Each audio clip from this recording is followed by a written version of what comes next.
Bienvenue dans Planète Bourse, votre revue de presse financière. À tout de suite.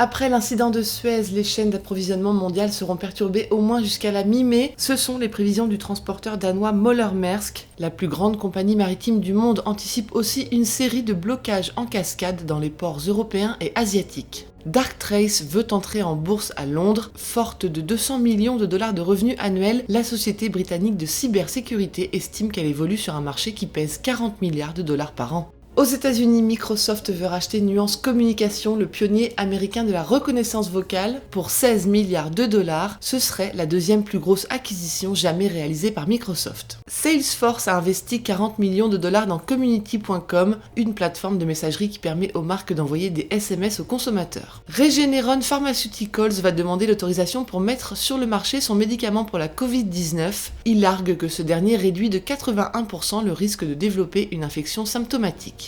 Qu'est-ce que le projet Bernanke, un programme secret de Google qui utilisait les anciennes données pour conférer aux géants un avantage concurrentiel dans les enchères publicitaires? Les détails dans le Wall Street Journal.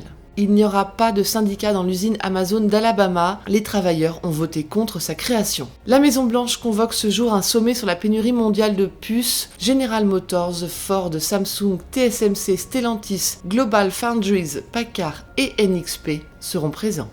En Asie, Alibaba a écopé d'une amende antitrust record 2,8 milliards de dollars, soit 4% de ses revenus 2019, mais le titre du géant chinois du e-commerce s'est envolé ce matin en séance. Et pour montrer patte blanche, Alibaba s'engage donc à aider les commerçants de sa plateforme en réduisant leurs frais et en investissant dans des outils pour les vendeurs. Le fonds de dotation de l'université de Harvard, important actionnaire de Toshiba, aurait vendu ses actions à un investisseur activiste singapourien, 3D Investment Partners, qui, avec 7,2%, est devenu le deuxième actionnaire du japonais. Sur les autres continents, des voix s'élèvent contre la puissance de News Corp. L'ancien Premier ministre australien accuse l'empire médiatique de Rupert Murdoch d'être l'acteur politique le plus puissant d'Australie, d'abîmer la démocratie et les institutions et de diviser les nations. Le sud-africain MTN, le plus grand groupe de télécom du continent africain par le nombre d'abonnés, veut scinder son activité argent mobile pour l'introduire en bourse et vise 5 milliards de dollars de valorisation.